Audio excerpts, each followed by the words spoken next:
A plus B, Syllabe, C, métaphore, grammaire, W, hypothèse, oxymore. J'estime que tu t'exprimes et t'exprimes exécrablement. Y et Z.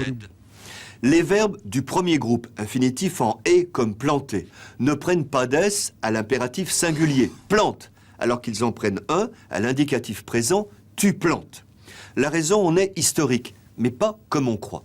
On fait valoir généralement que l'indicatif présent latin possédait un S final conservé en français. Plantas, tu plantes. Alors que l'impératif latin n'en avait pas, il résultait de la troncation de l'infinitif latin.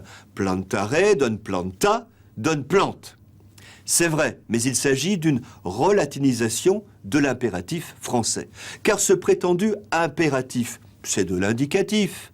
Le prouvent les formes du pluriel, plantons, planter, et les autres impératifs, tu prends, prends, prenons, prenez. Et en ancien français, il était courant que l'impératif singulier des verbes du premier groupe fût pourvu d'un S final. Plantos.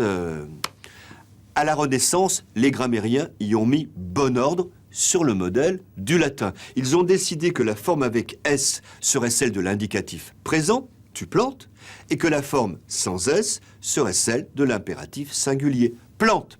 Fort bien. Mais des habitudes de prononciation étaient en place que les grammairiens n'ont pas pu éradiquer. Ce qui explique que l'on écrit et prononce en toute impunité un S final à l'impératif singulier des verbes du premier groupe dès lors qu'ils sont suivis des pronoms en et i. Des fleurs, plante-en, chers téléspectateurs, pense-y. A plus B, Syllabe, C, métaphore, grammaire, W, hypothèse, oxymore. Y et Z.